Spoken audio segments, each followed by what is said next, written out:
That night, when I took the wallet my husband had forgotten at home to the airport, I thought I was just doing my duty as an attentive wife. Upon arriving at the terminal, right at midnight, the driver of the rideshare I had ordered suddenly locked all the doors. With a tense voice, he said, "Do not get out here, please. Trust me." I froze and asked, "Why, sir?" He was pale with fear and only muttered, "You will understand in 5 minutes." I remained silent, trying to take deep breaths and obeying his words, never imagining that exactly 5 minutes later, 3 police cruisers would surround us completely. I never would have thought that night would end up changing my entire life. Before we start with the story, I'm going to ask you for something very quick. Hit the like button on this video, subscribe to the channel, and tell me in the comments which city you are watching from. This way we can keep growing and bring you even more intense stories. The wall clock in the living room marked 12:15 at night. A cold, almost hostile silence reigned in the enormous house. Zaire had just finished tidying up the desk of her husband, Draymond, which had been left a disaster from the preparations for a supposedly improvised work trip. Draymond had said his goodbyes in a rush just an hour ago, claiming an urgent problem had arisen with the opening of a new branch of the company up north, and that he had to catch the first flight out in the early morning. Zaire, a devoted wife who rarely questioned anything, had only helped prepare his clothes and things without asking too many questions, because she trusted him blindly. During 3 years of marriage, Draymond had been the perfect husband to her. Hard-working, kind, and always sweet in his demeanor, he seemed like someone incapable of hurting her. When Zaire was about to turn off the office light, something black caught her attention under a pile of folders on the corner of the desk. She felt her heart drop when she recognized the object. It was Draymond's leather wallet. She picked it up immediately and checked inside. His ID, his main credit card, his debit card, and a thick wad of bills were all there. Zaire got nervous instantly. How was it possible that Draymond had left for the airport without his wallet? Without ID, he wouldn't be able to board the plane. Without cards or cash, he would have trouble during the trip. Immediately, images of him lost in the terminal, angry or even stranded because of that clumsiness, began to drill into her mind. Zaire ran to the bedroom to find her phone and called Draymond several times. The ringtone sounded over and over, but nobody answered. She thought perhaps he was in the car on the way to the airport, that he had his mobile on silent, or was talking to someone. That only increased her anxiety. She looked at the wall clock again. It was 12:20. Draymond's flight was scheduled for 2 in the morning. There was still time if she left immediately. They lived about 45 minutes from the airport if the traffic was clear. Zaire didn't drive at night because she suffered from glare blindness from oncoming headlights. And besides, the family chauffeur had gone home at sunset. Without thinking twice, she decided to order a rideshare through an app. With trembling fingers, she opened the app on her mobile. She had to take that wallet to him at all costs. She didn't want Draymond to get into trouble for something she could fix. After a few minutes of searching, the app indicated that a driver had accepted the trip. The name that appeared on the screen was Booker. The car was a black sedan, and it was very close to their gated community. He would arrive in about 5 minutes. Zaire quickly put on her hijab. She buttoned up a thick coat to protect herself from the freezing night air and clutched Draymond's wallet with such force that she seemed to be holding on to her own life. 5 minutes later, a black sedan pulled up in front of the gate. Zaire went out, locked up, and walked down to the street. She opened the back door of the car and settled into the seat. The air conditioning hit her face with an artificial cold that contrasted with the silence of the night. In the front seat sat a middle-aged black man with hair already graying at the temples. He looked at Zaire for barely a second through the rearview mirror. He had a sharp gaze, but an expressionless face. Zaire greeted him politely. She apologized for requesting a ride so late and explained that she had to go to the domestic departures terminal at the airport. Mr. Booker only nodded his head without turning around and started the car slowly, leaving the zone of luxury homes behind. A strange silence reigned inside the car. The radio wasn't playing. There was no light jazz, nor that small effort at conversation that many drivers make to break the ice. Only the sound of the engine and the friction of the tires on the asphalt could be heard. The sedan advanced along the almost empty highway, while the streetlights bathed the interior of the vehicle in a dim orange light. Zaire kept looking at her phone screen, hoping Draymond would return the call, but the screen remained black. She sent him a quick text to let him know she was on her way to the airport to bring him his wallet, but the message remained on delivered without a read receipt. She thought maybe his battery had died or that coverage was bad on the route to the airport. She tried to calm herself down, leaned her back against the seat, and tried to regulate her breathing. However, there was something in Booker's behavior that was starting to unsettle her. Zaire noticed that the driver was looking in the rearview mirror too frequently, checking both her movements and what was happening behind the car. Every few minutes, his eyes met hers in the reflection. That insistence made her feel uncomfortable. She adjusted her coat, hugged her purse where she had stored Draymond's wallet, and felt a pang of fear. Suddenly, all the news stories about crimes committed in rideshare cars she had read on social media came to mind. She was a woman alone, in the middle of the night, in a car with a stranger on a deserted highway. She tried to push those thoughts away, repeated prayers in silence, and told herself that surely Booker was just a serious, quiet, and tired man. To distract herself, Zaire turned toward the window. The tall buildings of downtown faded behind them, replaced by the darker open areas typical of the road leading to the airport. The car's speed was steady, neither too fast nor too slow. Booker drove with an almost exaggerated prudence, changing lanes over and over as if avoiding other vehicles, even though there was barely any traffic. An hour later, the intense lights of the airport began to glow in the distance. Zaire exhaled, relieved. She checked her phone. It was 1 o'clock exactly.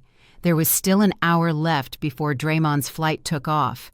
She was convinced he would be at the check-in area, nervously looking for his wallet.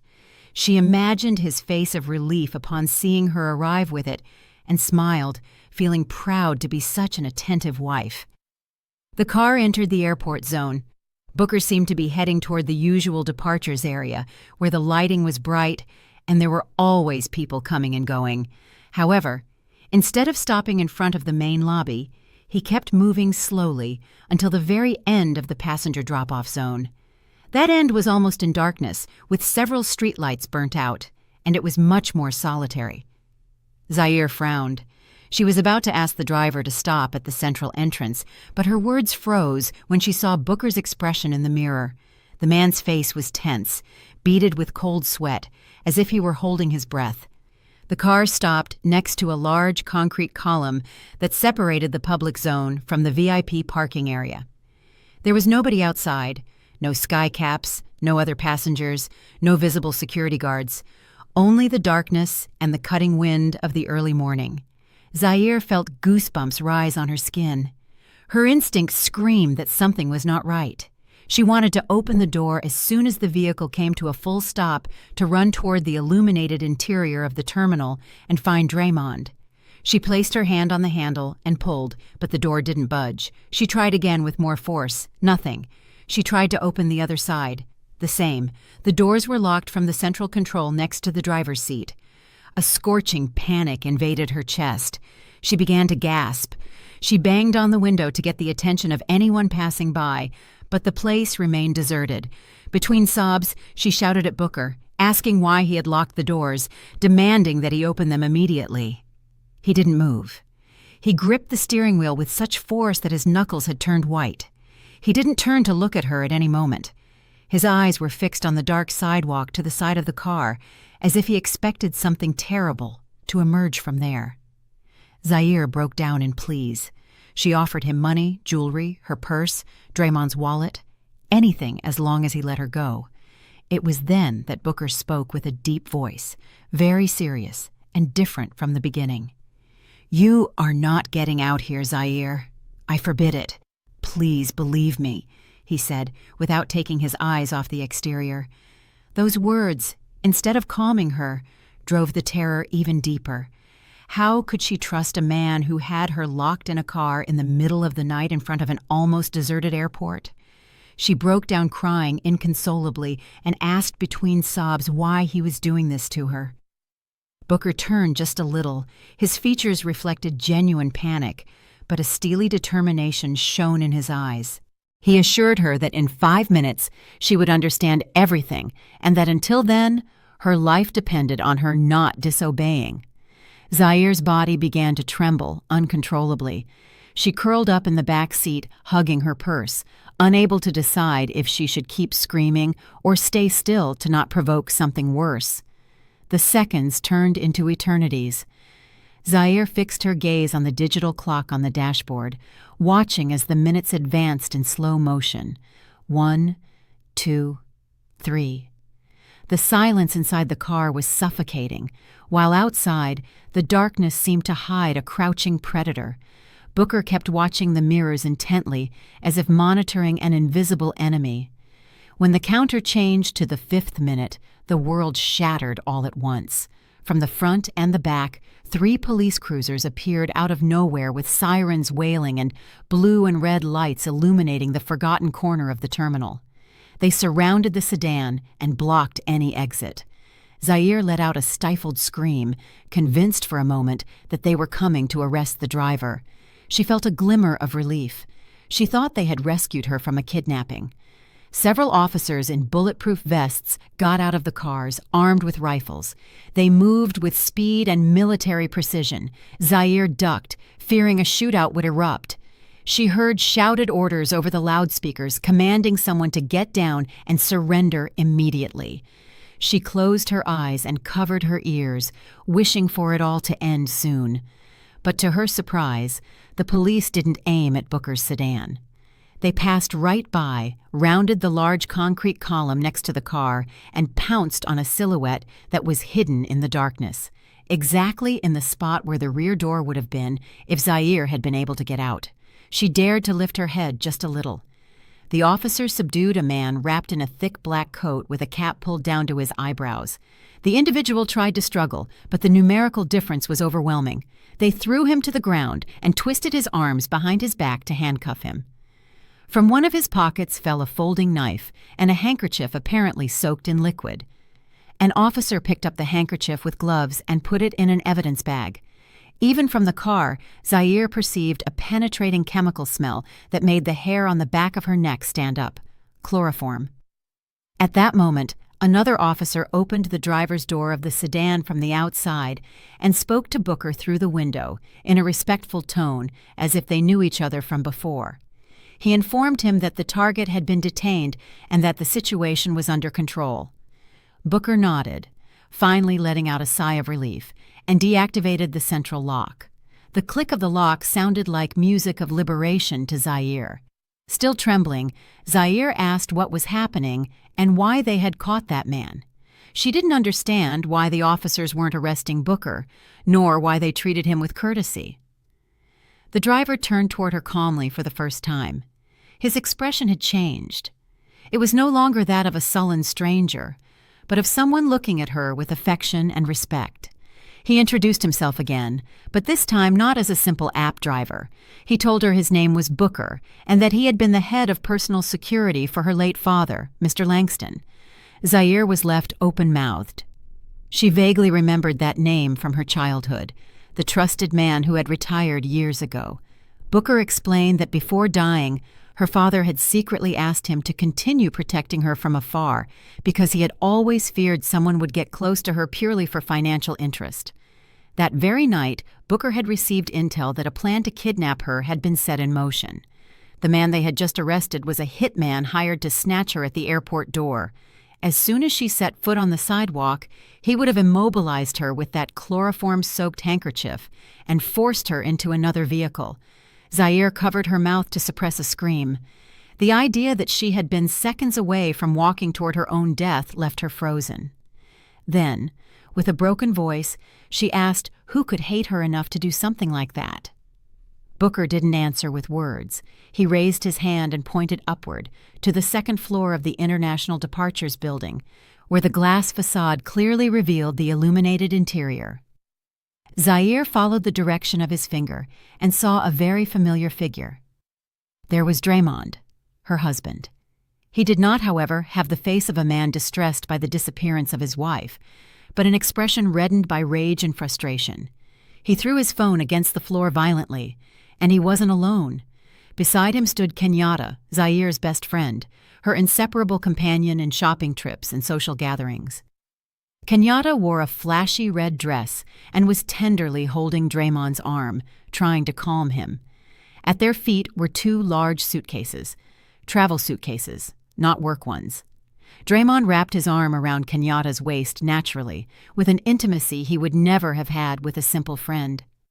Both looked down, toward the zone of the patrol cars, with a mixture of hate and desperation in their eyes, as if someone had ruined a carefully laid plan. In that instant, Zaire's world crumbled. The tears began to flow again, no longer from fear, but from a piercing pain deep in her chest. There, in front of her eyes, a double betrayal was reflected. The man she loved and the friend she trusted had conspired together to eliminate her.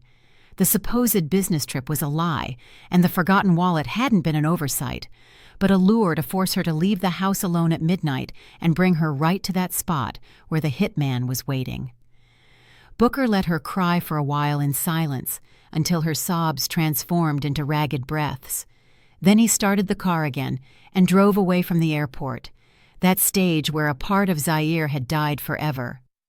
As they merged back onto the highway, Booker asked her to open Draymond's wallet again.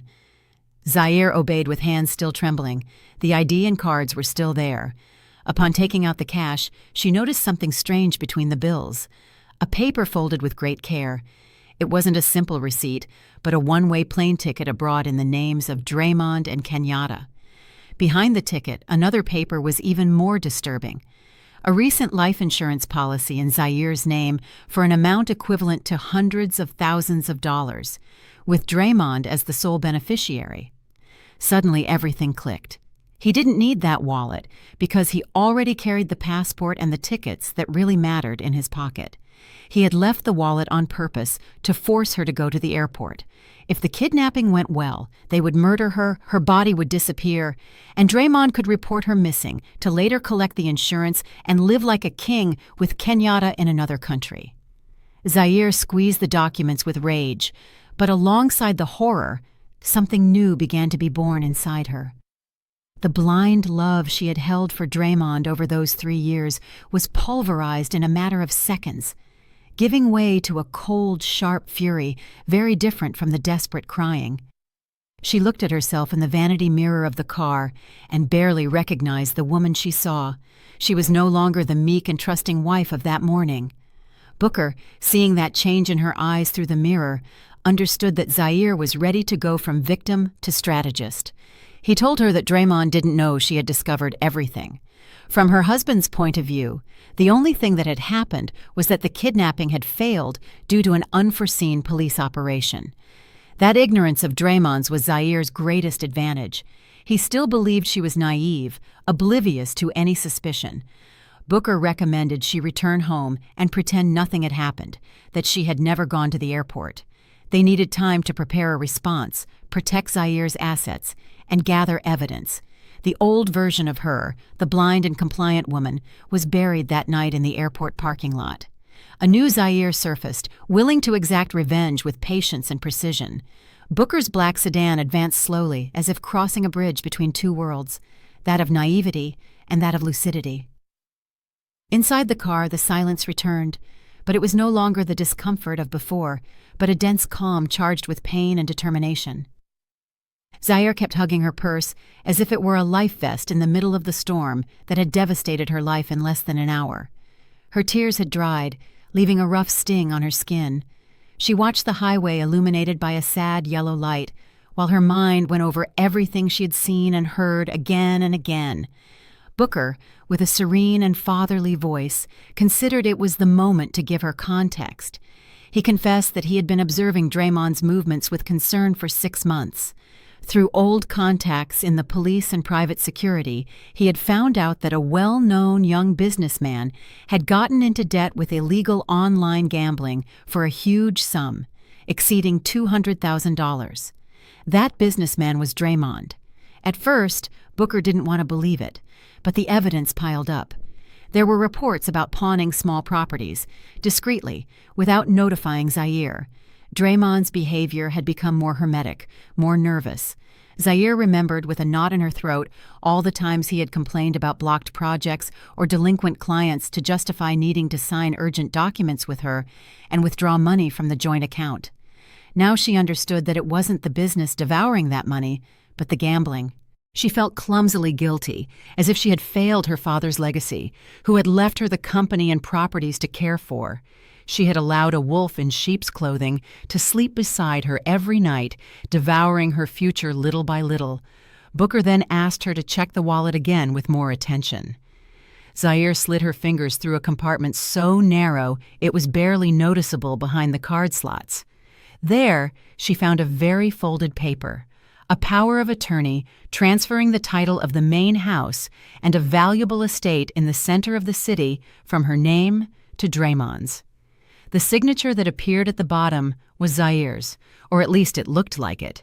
She knew immediately she had never signed that document. Booker explained that Draymond had probably forged her signature or slipped that paper in among other documents when she was tired or distracted. The plan was so meticulous, it was scary. If the kidnapping succeeded and Zaire disappeared, Draymond would use that power of attorney immediately before the news went public and legally keep everything. Zaire crumpled the paper with rage. Not an ounce of affection remained in her chest. She remembered Draymond's sweet smile when saying goodbye that night, thinking that in a few hours she would be dead. She swore to herself she would not let herself be fooled like that again. She looked at her own reflection in the car window and decided that the weak woman she had been until then ended there. In honor of her father's memory and out of respect for herself, she would not allow Draymond and Kenyatta to win even one more inch. Booker, seeing that resolve, began to outline a plan. The first thing was to return home before Draymond returned frustrated from the airport. The official story had to be very simple. Zaire had found the wallet at home in a plausible place so that Draymond believed she had not set foot outside. The ride back seemed shorter than the ride there. The streets of Atlanta were almost empty at 2 a.m, a perfect setting for Zaire to order her thoughts. She wiped away the remnants of tears, fixed her hijab in the small mirror, and practiced a smile. At first, the gesture looked hard and artificial, but by trying repeatedly, she managed to recover the sweet expression Draymond knew. She would have to become the best actress of her own life, not in search of an award, but to save her destiny.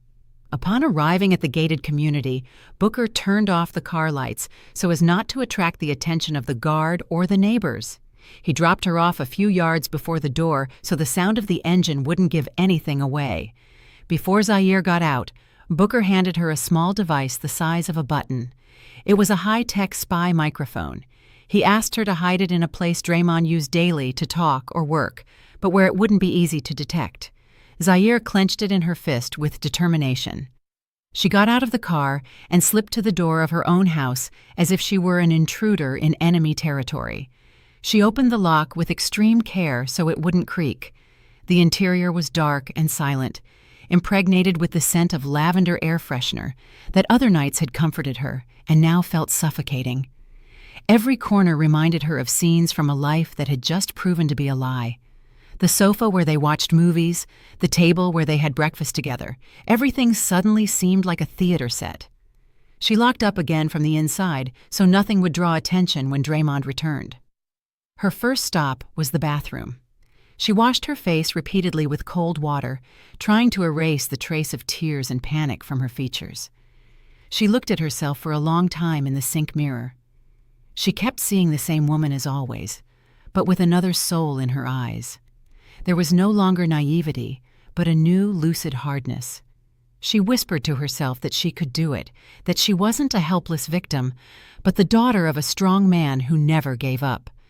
When she felt serene enough, she began to set the stage. Zaire took Draymond's wallet to the living room and meditated on where it would be most logical to find it. It shouldn't be hidden in an impossible place, but not so visible that it looked placed on purpose. After a few seconds of reflection, she decided to leave it half wedged in the crack between the sofa cushion and the armrest. just as it could have fallen from Draymond's pocket when he sat down for the last time to put on his shoes. The spot was perfect. Then she sat on that same sofa, turned on the television with the volume very low, left a magazine in her hands, and settled in as if she were reading until she fell asleep. The clock struck 3 when she heard a car engine approach and stop in front of the house. She forced herself to close her eyes and breathe slowly and regularly, mimicking sleep. She heard the key turn brusquely in the lock and the door burst open. Draymond entered panting with his tie loose, his face sweaty, and his expression altered. It wasn't, however, the sweat of someone returning exhausted from traffic, but of someone who has seen a criminal plan sink before his eyes. He called out Zaire's name loudly. She pretended to be startled, let the magazine fall, and sat up with an exaggerated yawn. She blinked several times, as if she were disoriented, and asked what he was doing there if he wasn't supposed to be on the plane by now. Her performance was impeccable. Draymond stood paralyzed for a second, seeing her so calm on the sofa. Then he recovered his composure and began to deploy his usual lies. With a sorrowful voice, he said that when he was on the highway to the airport, he realized he had lost his wallet. He panicked, he explained, and decided to return because he couldn't fly without ID. He added that there had been a truck accident and traffic collapsed, thus justifying why he arrived so late. Zaire listened to him with a worried face, nodding, although inside her blood was boiling. She knew perfectly well where he had actually been and with whom. She stood up, took him by the arm with sweetness, and commented that she had also been scared because she hadn't been able to communicate with him. With much naturalness, she pointed to the sofa. She told him that upon waking up, she had noticed something hard in the seat crack, and that upon looking she had seen the wallet peeking out. Following the direction she pointed with his hand, Draymond saw the edge of the leather sticking out between the cushions. His features changed immediately, first immense relief, then bewilderment. He threw himself at the wallet and checked its contents rapidly. Everything was there. What he didn't know was that Zaire had already photographed the ticket and the policy in Booker's car to preserve evidence. Draymond hugged her with enthusiasm, showered her with thanks, and called her his good luck charm. In that hug, Zaire caught something else. A feminine perfume that wasn't hers, a soft and expensive scent she recognized instantly as Kenyatta's. Her stomach turned, but she didn't pull away. She whispered for him to go take a hot shower and rest, because undoubtedly the traffic jam would have been exhausting. Draymond accepted the advice and went up the stairs toward the master bedroom. As soon as he disappeared from her sight, Zaire remembered the small microphone she was still squeezing in her hand. It was the perfect moment. Pretending she was going to prepare a clean towel, she went up after him. She heard the water running in the bathroom. There was no time to lose. Draymond's suit was thrown on the bed, but Zaire had a more practical thought. The suit could change every day. They needed an object that went with him always. Her eyes stopped on the leather briefcase he adored, a gift from her for his birthday that he never left behind. She opened a small interior pocket of the briefcase, normally destined for coins or keys, and placed the microphone in the deepest corner, pressing it with her finger to ensure it remained well fixed and hidden. She closed the zipper just as the bathroom door opened. Draymond came out with only a towel around his waist. Zaire turned with a tender smile and handed him the clean clothes she had prepared, as helpful as always. He kissed her on the forehead without imagining that from that moment, every important conversation he had with that briefcase nearby would be recorded. That night they slept in the same bed, but with their souls on opposite poles. Draymond fell into a deep sleep, convinced his failed plan had passed without leaving a trace, and perhaps planning a new strategy with Kenyatta. Zaire, on the other hand, remained awake, staring at the ceiling of the room. She was wearing discreet earphones connected to the spy microphone app on her mobile. She knew a man like Draymond wouldn't take long to contact his accomplice. Just before dawn, she pretended to get up to drink water and went to the kitchen with the phone in her hand. In the app, she saw that the device was active and picking up sound inside the briefcase. She heard the noise of traffic and then the ringtone of another line. Draymond was using a burner phone hidden in the briefcase to call someone. As soon as a female voice answered on the other end, Zaire felt a chill. It was Kenyatta. The conversation that followed was anything but romantic. There were no sweet words, but insults, reproaches, and panic. Draymond cursed the police and the operation that had ruined his plan at the airport. He shouted that the deadline to pay his gambling debts ended the next day, and that he owed more than $200,000. If he didn't pay, the thugs working for the loan shark would come to his house and office, ruining his reputation and perhaps sending him to jail. Kenyatta, as nervous as he was, but more calculating, reminded him of the alternative plan, the old warehouse inherited from Zaire's father, where they believed gold bars and deeds to land not yet titled were kept. The problem was the same as always. Only Zaire knew the code to the safe that, according to rumors, was there. Kenyatta insisted that Draymond must get the combination in any way, deceiving, pressuring, or taking advantage of some weakness. He accepted the idea and said that this very afternoon he would go home loaded with gifts to soften her up. Hearing all that was the final push Zaire needed. She hung up and, without wasting time, called Booker. Half an hour later, the black sedan was in front of her door again. Zaire got into the car with a backpack in which she carried important documents she had taken from a small safe in her bedroom. She was pale, but her eyes burned with a mixture of pain and firmness. She told Booker every detail of the call. He listened in silence and then told her the first step was to protect her money and assets before Draymond made any desperate move. Together, they headed to the bank and her father's trusted attorney. At the bank, Zaire transferred most of the money from the joint account to a new account in her name and blocked the additional cards Draymond used, claiming the wallet had been lost and she needed to cancel them for security. At the attorney's office, she signed an asset protection document that would make it enormously difficult for any attempt to dispose of her properties without her presence. Booker stood by her side, acting like a surrogate father, accompanying her in every procedure. By noon, Zaire felt a little stronger. She had just closed at least one of the main avenues by which Draymond sustained himself financially. That same afternoon, Draymond made good on his threat. He arrived home early with a huge bouquet of red roses and a small pharmacy package. Zaire received him with a surprisingly convincing smile, appearing flattered by the gesture. He handed her the flowers, kissed her on the cheek, and gave her the package, explaining that it was a supplement of imported vitamins, very expensive, that he had bought just for her because he had seen her looking tired and pale lately. "I worry about your health," he said with his best attentive husband voice. Zaire held the bottle in her hands, feeling a tingle of alarm.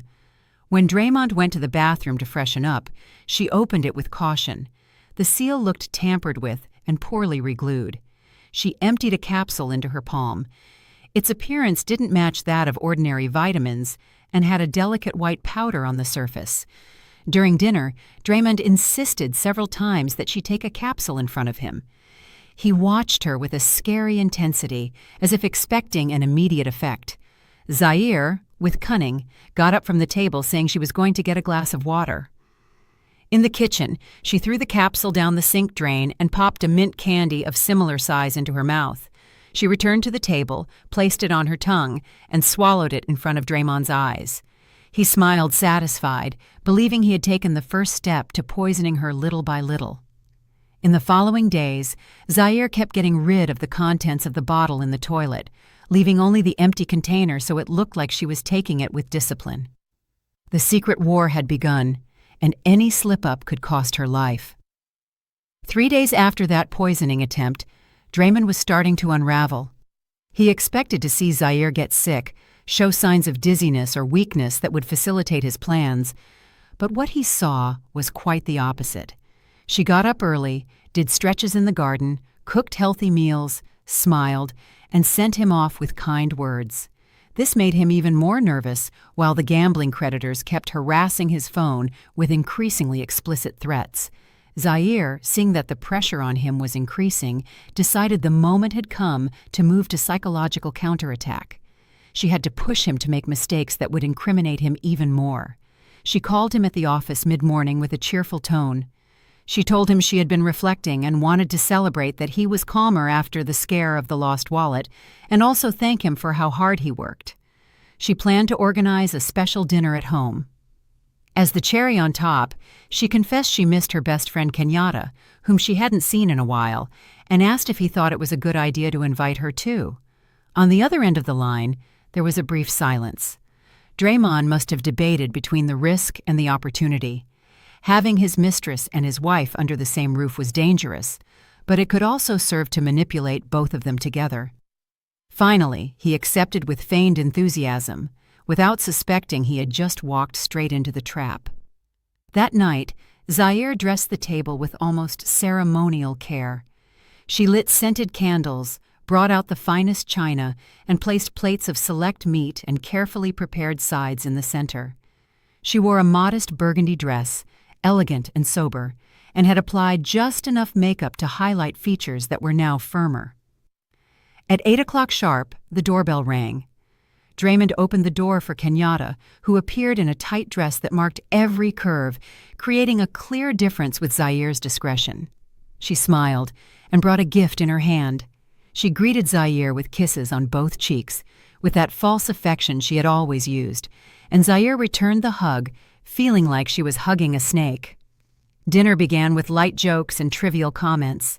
Draymond and Kenyatta shot glances loaded with messages that Zaire pretended not to notice. She concentrated on serving, refilling glasses, and maintaining the apparently cordial atmosphere. Amid the clinking of silverware, Zaire decided to move the pieces. She slowly laid her knife and fork on the plate, wiped her lips with the napkin, and with a lower voice said that the night before she had had a very strange dream. Draymond, with his mouth full, asked what she had dreamed. Zaire smiled with an enigmatic air. She recounted that in the dream there was a rich woman with a charming husband and a very close friend, but secretly that husband and friend were conspiring to murder her for her inheritance. The details she added were so precise they turned blood to ice. She spoke of a fake work trip, of a hitman with chloroform at the door of an airport, of adulterated vitamins.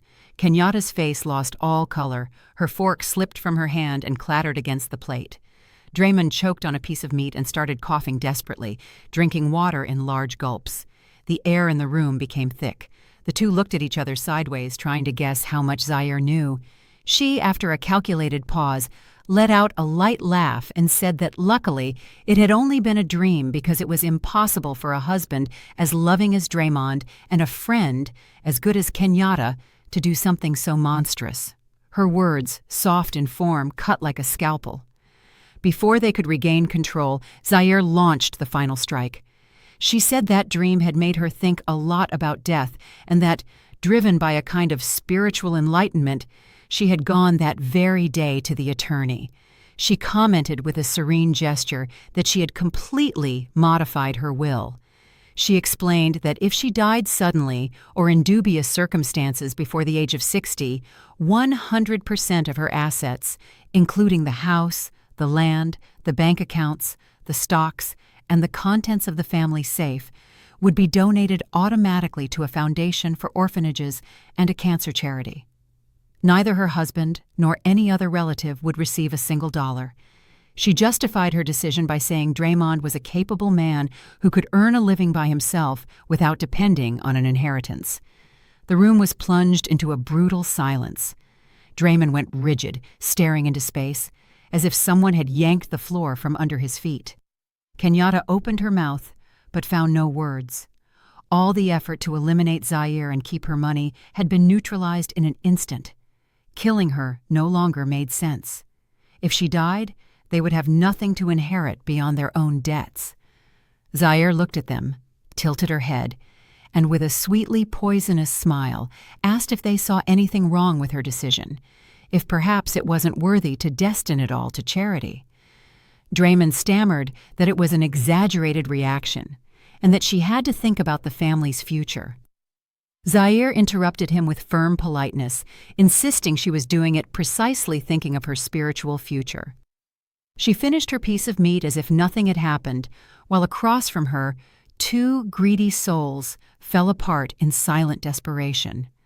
What neither of them knew was that in a corner of the dining room, A small light from a hidden camera installed by Booker blinked, recording every gesture, every look of panic.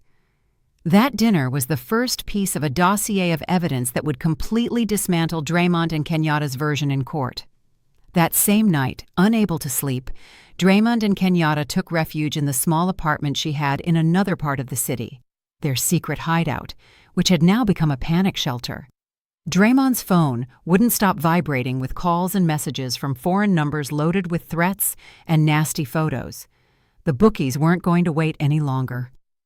Draymond paced from one side to the other, disheveled, haggard, increasingly on the verge of collapse.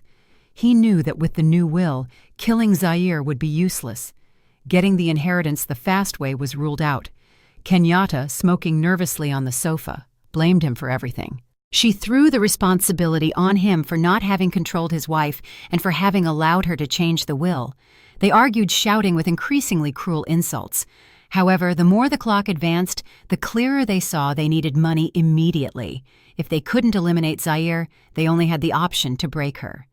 Draymond decided to give a new twist to the violence. He would plot a domestic kidnapping. He would hire 3 thugs to enter the house, tie Zaire up, and torture her physically and psychologically until, weakened, she signed a revocation of the will and several powers of attorney for the transfer of assets. He was no longer interested in pretending to be the perfect husband. His life was at stake, and the mask was falling off. The next day, Draymond didn't return home. He sent a text saying an urgent audit had come up at the company, and he would have to stay and sleep there. In reality, he met with 3 burly criminals in a coffee shop on the outskirts of the city. He promised them a good payout if they managed to get the necessary signatures out of Zaire. When the sun began to set and the sky dyed orange, Draymond, Kenyatta, and the thugs got into a van with tinted windows heading for Zaire's house. From outside, the residence was silent. There were no lights on in the entrance. Something strange, because Zaire usually turned on the porch light before dusk. Her car was still in the garage, which meant in theory she was inside. Draymond opened the gate with a spare key and walked with his heart racing. He signaled the thugs to get ready. He put the key in the lock of the main door and turned it carefully. The door opened without resistance. They entered like a wave onto the ground floor, prepared to subdue whoever they found. The thugs checked the living room, the kitchen, and the guest rooms. Draymond and Kenyatta ran up to the master bedroom, where Zaire usually rested when she was home. Draymond kicked the door open and shouted her name with a threatening tone. The room was empty, the bed impeccably made, the closet intact. He started checking the bathroom, the study, every corner of the upper floor. Nothing. The house seemed abandoned. Terrified by the possibility that Zaire had managed to escape, Draymond went back down to the living room. The thugs confirmed there was nobody in the entire house. In a fit of rage, he kicked a glass coffee table, breaking a vase to pieces. Then, a soft sound broke the silence. A laptop turned on sitting on the center table had emitted a notification, and the screen lit up suddenly. Draymond, Kenyatta, and the thugs approached with suspicion. On the screen, an incoming video call began to play automatically. Zaire's face appeared with clarity. She was sitting in an unknown room wearing a black hijab and a serene, almost cold expression. Draymond leaned toward the screen and shouted, demanding to know where she was and ordering her to come home. Zaire didn't flinch. She greeted Draymond, Kenyatta, and without hesitating greeted the guests they had brought too, demonstrating she knew perfectly well he wasn't alone.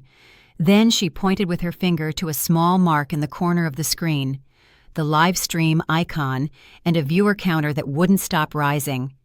She explained to them that hidden cameras placed throughout the house were broadcasting in real time to a private server accessed by her lawyer and certain police contacts. If she pressed a button on her mobile, all the content and the location would be sent immediately to the authorities. Draymond went pale. Zaire hadn't alerted the police yet. She was giving them one last chance to listen to her. Calmly, she told them she knew they had come for her money, and she knew Draymond was being hounded for his gambling debts. She acknowledged she was aware of the urgency, but added she didn't intend to help him in the way he wanted. Still, She assured she wasn't so cruel as to let them kill him for a default. She confessed that the will really existed, just as she had told them, and that the main assets were already shielded. But she also revealed she had liquid capital not registered in the will, a legacy from her father in the form of cash and gold kept in a secret place sufficient to cover the debt and then some. Draymond and Kenyatta's eyes shone with greed. They asked where that money was, promising to disappear forever from Zaire's life once they had it. She described an old textile warehouse owned by her family in an abandoned industrial zone, a place almost nobody visited. She recounted that in the back, under the concrete floor, where machine number 7 used to stand, there was a buried safe. She gave them the combination based on their wedding date reversed. It was a story so detailed and plausible that it dissipated Draymond's last reservations. He remembered that warehouse. He had been there once at the start of the marriage and knew it was perfect for hiding something. Without thinking any more, Draymond ordered the thugs to accompany him to the warehouse. He needed their strength to break the floor and carry the box. He slammed the laptop shut, cutting the call, convinced fortune was within reach. The van started up and shot out toward the industrial zone with Kenyatta indicating the fastest routes on her phone. None of them noticed the car following at a distance. Booker's sedan, with him at the wheel and Zaire by his side, observing the red dot on the GPS marking the location of Draymond's vehicle. After 45 minutes on increasingly deteriorated roads, they arrived at the avenue where old, rusted warehouses lined up. The warehouse of Zaire's family stood at the end with the facade peeling and a fence defeated by rust. Draymond rammed the fence with the van until he ripped the chain off. They entered the patio, covered in dry mud and weeds, gathered shovels, picks, and a crowbar from the trunk, and forced the warehouse door, which opened with a sharp squeak. A smell of dust, humidity, and animal droppings hit their noses. Only the light of the flashlight Kenyatta held broke the darkness. Guided by Zaire's instructions, they advanced to the back, where an old metal machine covered in rust stood, having been stopped for years. Draymond pointed to the cement floor under the machine and ordered the thugs to start hitting the surface with the crowbar and sledgehammers. The metallic din echoed throughout the building. For almost an hour they worked without rest, cracking the concrete and moving chunks aside until one of the shovels hit something solid. Draymond ordered them to stop and brought the flashlight closer. Under a layer of dirt appeared the top of a medium-sized metal safe. Between sweats and gasps, they lifted the box and placed it on the cracked floor. Draymond wiped his hands as best he could, approached the combination lock, and started turning the wheel with trembling fingers, following the numbers Zaire had given him. A soft click was heard. The lock gave way. Kenyatta rushed to stand next to him, holding her breath. The thugs also approached, trying to see the interior. Draymond opened the box suddenly, expecting a rain of golden shine. Inside, there were no bars or wads of dollars, only piles of papers, old folders, and several large photographs. Confused, Draymond began to rummage nervously, hoping to find the bills under that mess. What he found were copies of his gambling debt documents with all the transaction data. There were also receipts of money transfers from Zaire's account to his and to Kenyatta's over the last 2 years. And as if that weren't enough, the photos showed Draymond and Kenyatta entering hotels, dining together, and hugging at the airport.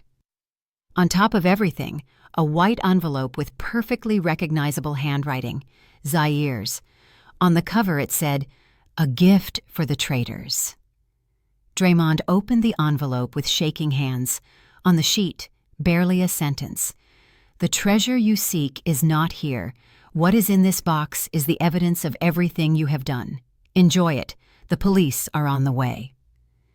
Just then, a powerful beam of light flooded the interior of the warehouse through the broken windows and the cracks in the door. Police sirens began to wail a few yards away. Several loudspeakers shouted clear orders indicating the building was surrounded and nobody should move. Draymond let the paper fall, feeling his legs go weak. Kenyatta started screaming and hitting him in the chest, calling him an idiot. The thugs tried to flee toward a back exit, but the door flew inward under the ram of a SWAT team. In a matter of minutes, everyone was pinned against the cold cement floor with hands cuffed behind their backs. The greed that had led them there had ended in a dry blow of reality. The light of the police floodlights turned the warehouse into a surgical stage where no shadow could hide anything anymore. In the middle of the chaos, the main door of the warehouse opened softly and the officers made a corridor. The sound of heels resonated on the cement. Zaire appeared, impeccable, in a light-colored coat and her hijab perfectly placed. Behind her advanced Booker, proud, with a satisfied gesture. Draymond and Kenyatta on the floor looked up and saw her as if she were the very personification of destiny coming to settle accounts. There was no trace left of the submissive wife they knew. In front of them stood a woman who had regained control of her life. Draymond tried to crawl toward her crying, asking for forgiveness, saying it had been a mistake, that he was confused, that Kenyatta had manipulated him, that deep down he loved her. He knelt, tried to kiss the tips of her shoes. Kenyatta, seeing that scene, let out an insult and also started begging, assuring she had only followed Draymond and couldn't bear to go to prison. Zaire took a step back so as not to let herself be touched. She looked at them with a mixture of pity and repulsion. She asked Draymond if he remembered the night at the airport when he watched her from the window, waiting for a hitman to end her life. She told him that night she had gifted him a possibility of change by not reporting him immediately, that she wanted to see if there was any humanity left in him. Instead of that, he had offered her poison and violence. She then took out her phone and showed them the screen. Dozens of comments scrolled under a live stream, insults, condemnations, rage. She recounted that both what was happening in that warehouse and the kidnapping attempt planned at her house had been recorded and broadcast to a circle of trusted people. His former partners, neighbors, and relatives had seen the true face of Draymond and Kenyatta. Not only were they going to lose their freedom, but also the reputation they had presumed so much. A police chief approached Zaire and asked permission to take the detainees away. She nodded. The officers lifted Draymond and Kenyatta. He walked like a broken doll. She kept trying to break free, promising it was all a misunderstanding. When the cars left and the warehouse recovered the gloom, Zaire took a deep breath for the first time in many days. She looked at the safe, open, full of papers and photos, and understood it was a perfect metaphor for her marriage. A container that from the outside seemed solid and valuable, but inside was full of trash. She turned toward Booker, who waited for her by the door, and nodded. It was time to go home, this time for real, to a house that little by little would stop being contaminated by the poison Draymond had spilled over it. 6 months later, Zaire's life was different. The trials against Draymond and Kenyatta proceeded rapidly. The audio recordings, the camera videos, the documents found in the safe, and the bank movements painted a picture so clear that their lawyers found it impossible to build a credible defense. The judge sentenced them harshly for attempted murder, fraud, scamming, and forgery of documents. Draymond was sent to a maximum security prison. There he discovered his creditors also had friends among the inmates. His days filled with threats, extortions, and beatings. His expensive suits and aura of a respectable man had been left behind. He was just another skinny guy with wild eyes, without honor or future. Kenyatta, for her part, was held in a women's prison where word soon spread that she had participated in a plan to murder her best friend. The contempt of the inmates was immediate. The flirtatious and haughty woman Zaire had known became a shadow who washed other people's clothes in exchange for a little protection. Every night she repented between tears, but guilt changed nothing anymore. The place she could have occupied beside a loyal friend she had replaced with a cell and a life marked forever. Zaire, on the other hand, dedicated those months to rebuilding herself. She renovated the house, changed furniture, colors, and layout. She removed every trace of Draymond's decisions and filled the rooms with light and life. The dwelling stopped being a stage of lies to become an authentic home. She also took care of the company inherited from her father. Accompanied by lawyers and advisors, she detected and expelled those who had collaborated with Draymond in shady maneuvers.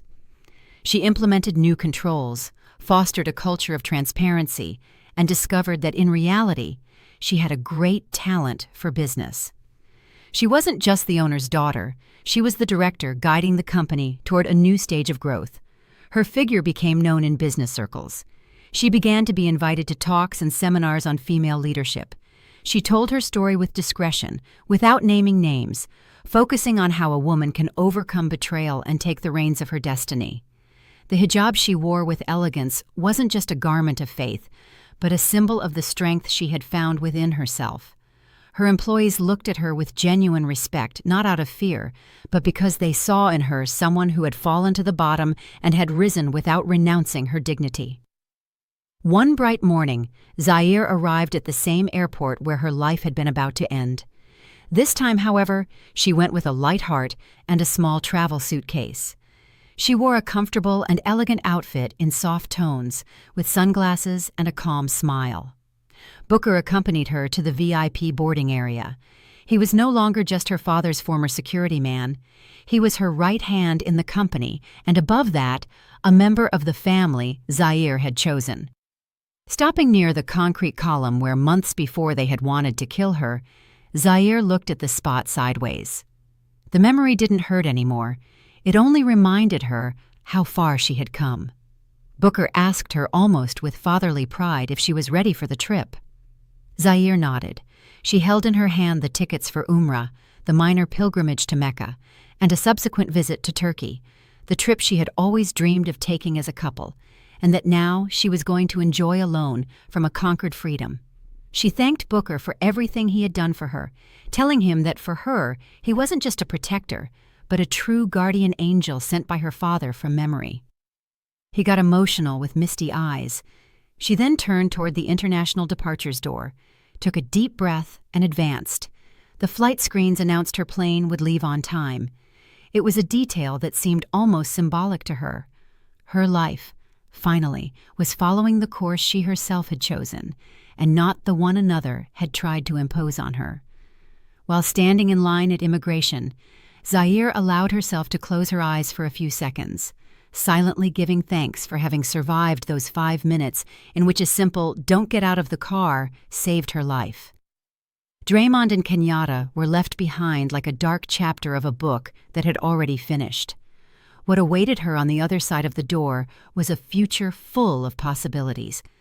When the agent stamped her passport and she crossed the checkpoint, she knew it was the definitive closure of that story. The night she was almost a victim had transformed into the starting point of the woman she was now. Zaire walked toward the boarding gate, pushing her suitcase with a firm step, ready to write the next chapters of her life with her own hand. Did you like the story, and which city are you listening from? Let's meet in the comments. If you liked the story, you can support me by sending a super thanks so I can keep bringing more stories like this. Thank you so much for your sweet support. I'm looking forward to your comments on the story. On the screen, you can see 2 new life stories that I highly recommend. There's so much more on my channel. Don't forget to subscribe. See you in the next life story. With love and respect.